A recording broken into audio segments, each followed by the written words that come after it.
Assalamualaikum warahmatullahi wabarakatuh. Waalaikumsalam warahmatullahi wabarakatuh. Oke, di sini saya dan kelompok saya akan presentasi tentang video dari tugas dasar Penjas, dan kami di sini dari kelompok 2 mau perkenalan dulu. Perkenalkan, nama saya Fahri Aldi Fahri sebagai ketua. Nomor PM saya D1C220021. Perkenalkan, nama saya Alda Afita Fortuna, NPM saya G1C220025. Perkenalkan, nama saya Nadia Putri Larasati, NPM saya G1C220018. Perkenalkan, nama saya Muhammad Iqbal Jakaria, NPM saya G1C220012.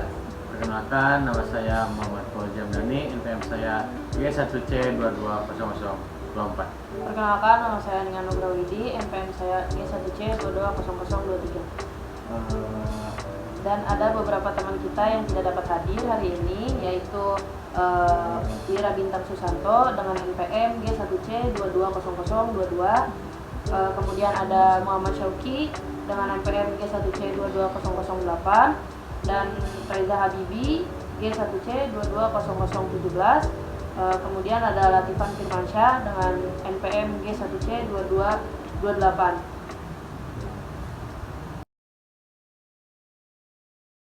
Observasi kegiatan pembelajaran di sekolah menengah pertama, pembelajaran daring kolaboratif. Tujuan dari observasi ini adalah sebagai berikut. 1. Mengetahui siswa memahami materi yang diberikan oleh guru. Terus yang kedua, mampukah guru menerapkan teori belajar serta prinsip-prinsip pendidikan dalam pembelajaran. Yang ketiga, mengetahui seberapa efektif pembelajaran yang dilakukan di sekolah. Yang keempat, mengetahui seberapa baik guru dalam memahami karakteristik dari masing-masing murid. Oke, lanjut oleh teman saya. Selanjutnya di sini akan dijelaskan latar belakang dari pendidikan. Nah, apa itu pendidikan? Pendidikan adalah pembelajaran pengetahuan, keterampilan, dan kebiasaan sekelompok orang yang diturunkan dari satu generasi ke generasi berikutnya melalui pengajaran, pelatihan, atau penelitian. Nah, pendidikan sering terjadi di bawah bimbingan orang lain, tetapi juga memungkinkan secara otodidak ataupun mandiri. Oke, di sini saya akan menjelaskan definisi Penjas. Pendidikan jasmani adalah suatu proses pendidikan manusia sebagai individu atau anggota masyarakat dilakukan secara sadar dan sistematis melalui berbagai kegiatan jasmani untuk memperoleh peningkatan kemampuan dan keterampilan jasmani, pertumbuhan, kecerdasan, dan pembangunan watak. Adapun indikator standar kompetensi, pertama, kompetensi pedagogis, yaitu kemampuan mengelola pembelajaran peserta didik.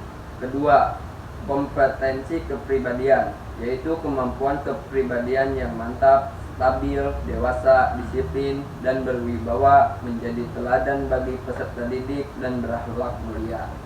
Ketiga, kompetensi sosial, yaitu kemampuan pendidik sebagai bagian dari masyarakat untuk berkomunikasi dan bergaul secara efektif dengan peserta didik, sesama pendidik, tenaga kependidikan, orang tua, dan masyarakat.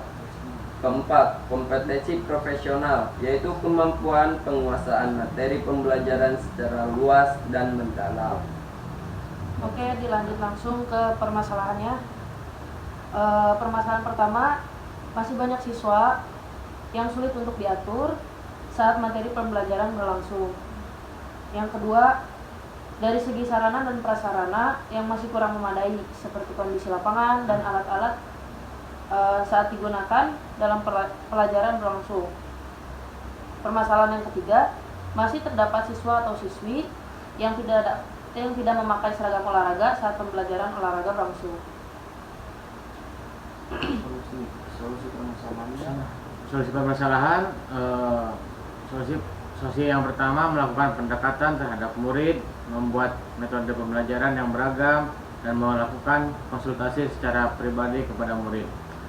Solusi yang kedua, sebaiknya sekolah mengadakan kerjasama gotong royong untuk memperbaiki permasalahan seperti contoh, lapang olahraga yang rusak diperbaiki, dan untuk peralatan yang kurang memadai, sebaiknya sekolah membuat peralatan sekreatif mungkin untuk diadakannya peralatan tersebut.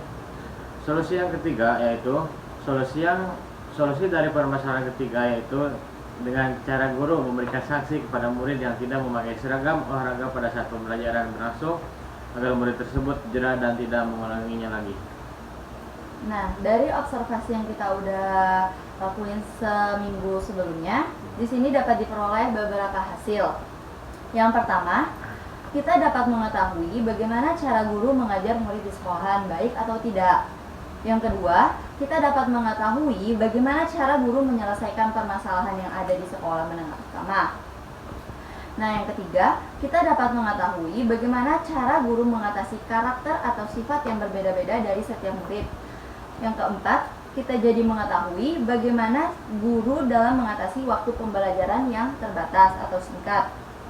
Dan yang terakhir, mengetahui mengajar bukan sekedar menerapkan tentang olahraga, melainkan penerapan yang diatur oleh kurikulum belajar. Kesimpulan yang dapat diambil dari hasil observasi yang telah kami lakukan di sekolah menengah pertama, bahwa pada dasarnya guru sangat berperan penting dalam proses pembelajaran berlangsung, dan sarana prasarana yang baik juga sangat dibutuhkan dalam proses pembelajaran demi kenyamanan dan keselamatan murid.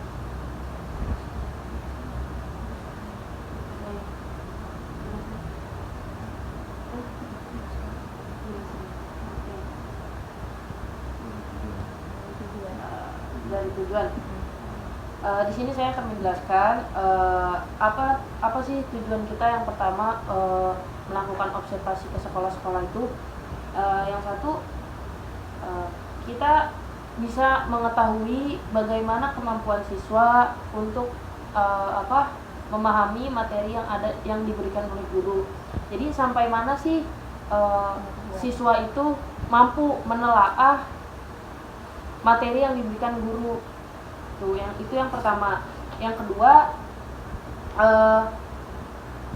mampukah si gurunya ini memberikan materi yang sesimpel mungkin, sesingkat mungkin kepada muridnya agar mudah ditelaah oleh muridnya sendiri. Yang ketiga, seberapa efektif pembelajaran yang dilakukan di sekolah. Seperti misalkan contoh, kita latihan atletik dengan alat yang seadanya, dengan waktu yang seadanya, bisa gak sih kita tuh ngasih materi ke anak tersebut dengan waktu yang singkat, dengan alat dan prasarana yang sangat terbatas, tapi efektif buat ke murid-muridnya gitu. Jadi kayak mampu nggak sih si muridnya nangkep apa yang kita kasih, apa yang kita jelaskan ke murid-muridnya itu di waktu yang sangat singkat gitu. Yang keempat, seberapa baik guru dalam memahami karakteristik dari masing-masing murid. Jadi guru itu kan sebagian besar memang harus memahami murid. Iya. Jadi tidak semua murid karakternya sama, tidak semua murid sifatnya sama. Jadi ada masing-masing murid yang berbeda-beda karakter dan berbeda-beda sifat. Jadi bagaimana cara guru memahami muridnya itu kan sangat-sangat sulit gitu. Jadi gimana caranya guru di waktu yang tidak ditentukan itu dapat memahami murid secara luas, secara banyak, sehingga si muridnya ini mampu menjalankan apa yang disuruh oleh gurunya.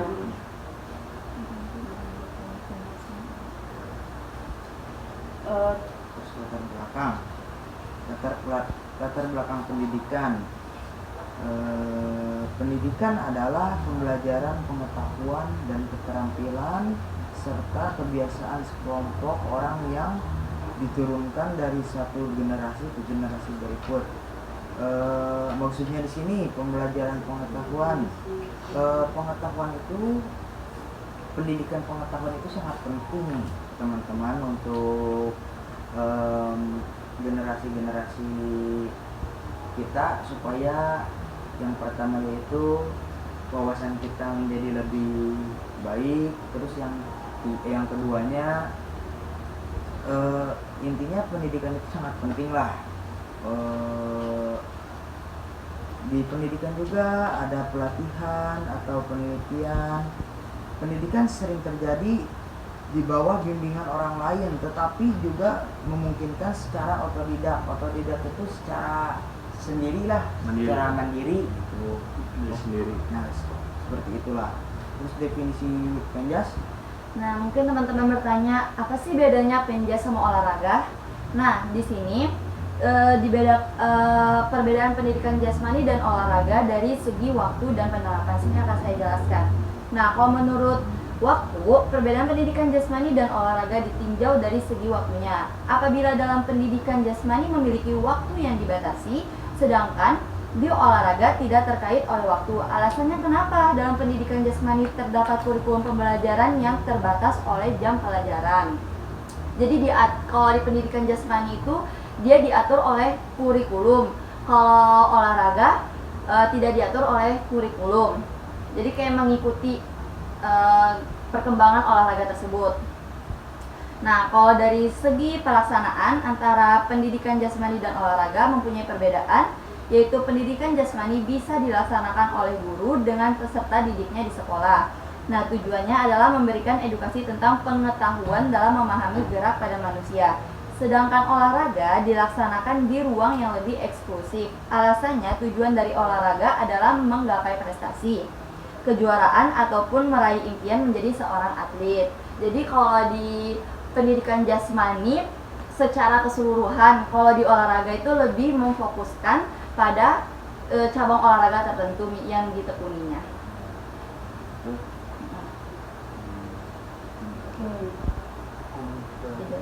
Nggak langsung ke masalah lagi.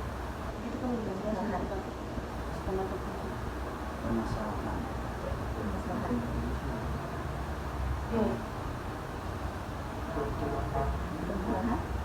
Permasalahan nanti ke permasalahan ya. Permasalahan pertama itu kan masih banyak siswa yang sudah diatur untuk materi pembelajaran berlangsung saat materi pembelajaran berlangsung. Jadi kita sebagai guru, kita sebagai yang sudah mengerti gimana sih caranya untuk ngatur siswa dengan puluhan orang, puluhan anak, bisa mengatur siswanya dalam satu waktu.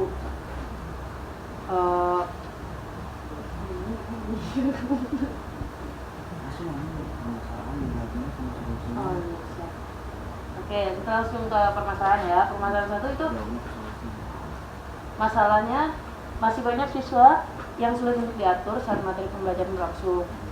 Terus solusinya gimana sih?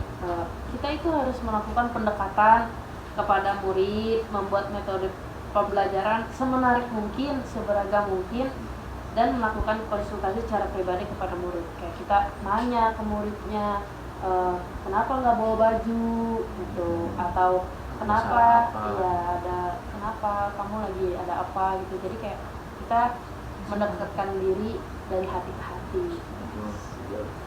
Permasalahan yang kedua, dari segi sarana dan prasarana yang masih kurang memadai, seperti kondisi lapangan dan alat-alat yang digunakan saat pembelajaran berlangsung. Solusinya, sebaiknya sekolah mengadakan kerjasama gotong royong untuk memperbaiki permasalahan seperti lapangan olahraga yang rusak diperbaiki, dan untuk peralatan yang kurang memadai sebaiknya sekolah membuat peralatan sekreatif mungkin untuk diadakan peralatannya tersebut. Jadi bagaimana cara sekolah itu menginovasi menyediakan Bahan-bahan barang-barang yang Alat. mungkin bisa digunakan sebagai alat-alat untuk berolahraga seperti cons bisa dibuat dari botol aqua, bola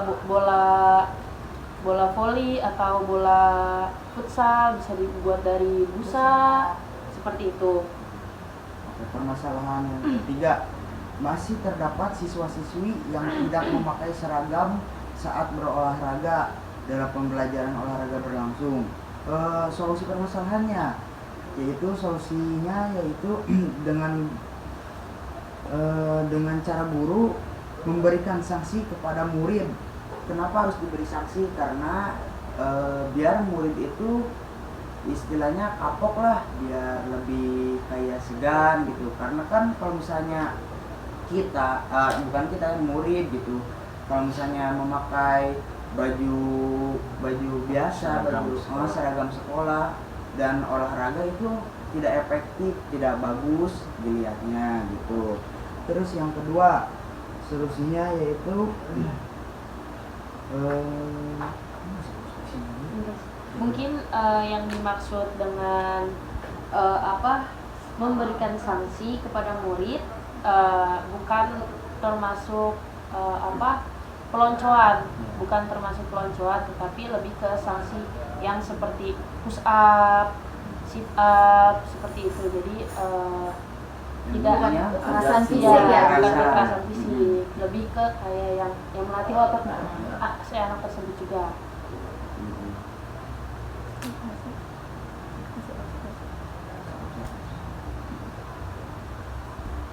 Dari hasil observasi kelompok kita beberapa minggu yang lalu, yang pertama itu kita dapat mengetahui bagaimana cara guru mengajar murid di sekolah seperti kayak yang ada di video-video berikut. Ini ada gerakan misalnya,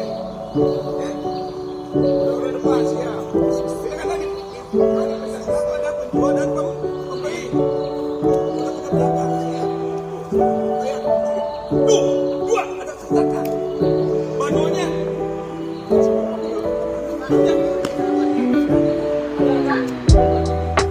Terus kita bisa. Kamu bantu dengan tangisan beda.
Yang kedua, kita dapat mengetahui bagaimana cara guru menyelesaikan permasalahan yang ada di sekolah menengah pertama. Ya seperti memberikan sanksi, ya itu kan salah satu cara guru menyelesaikan permasalahannya ya, supaya nggak keulang lagi ya. Untuk murid-murid yang kurang baik. Terus yang ketiga, kita dapat mengetahui bagaimana cara guru mengatasi karakteristik atau sifat murid yang berbeda-beda dari setiap murid-muridnya. Jadi mengetahuilah, mungkin teman-teman juga sudah pada tahulah tentang seperti itu. Terus yang keempat, kita jadi mengetahui bagaimana guru dalam mengatasi waktu pembelajaran yang terbatas. Jadi yang intinya gini, guru itu harus bisa memanage waktu untuk mengajarnya, karena kan waktu pembelajaran di sekolah itu sangat-sangat terbatas lah, banyaknya keterbatasan, dan bagaimana caranya supaya materi yang diberikan itu seefektif mungkin masuk kepada otak murid. Terus yang terakhir, kita jadi mengetahui mengajar bukan sekedar menerapkan tentang olahraga, melainkan penerapan yang diatur oleh kurikulum. Ya betul, karena kita itu karena kan kalau misalnya tidak teratur dari kurikulum pemerintahan itu kan nantinya pembelajarannya bakal acak-acakan. Ya, sudah mencapai tujuan. Ya, gitulah. Oke. Kesimpulan, lanjut ke kesimpulan. Jadi kesimpulan yang dapat kita ambil dari hasil observasi kali ini, bahwa pada dasarnya guru sangat berperan penting dalam proses pendidikan siswa di sekolah. Terus dalam pembelajaran berlangsung juga sarana dan prasarana yang dibutuhkan harus baik agar siswa dapat belajar dengan nyaman dan fokus, dan keselamatan murid juga nomor satu. Jadi dengan keterbatasan si sekolah ini memiliki alat prasarana dan sarana itu, keselamatan murid itu nomor satu. Jadi jangan sampai ada nyawa atau ada cedera yang serius kepada murid pada saat pembelajaran. Seperti itu. Ya, demikian dari kelompok kami, penjelasan-penjelasan yang barusan disampaikan. Mohon maaf bila ada penjelasan yang kurang berkenan di hati-hati Anda. Ya, wabillahi taufiq wal hidayah. Wassalamualaikum Assalamualaikum warahmatullahi wabarakatuh.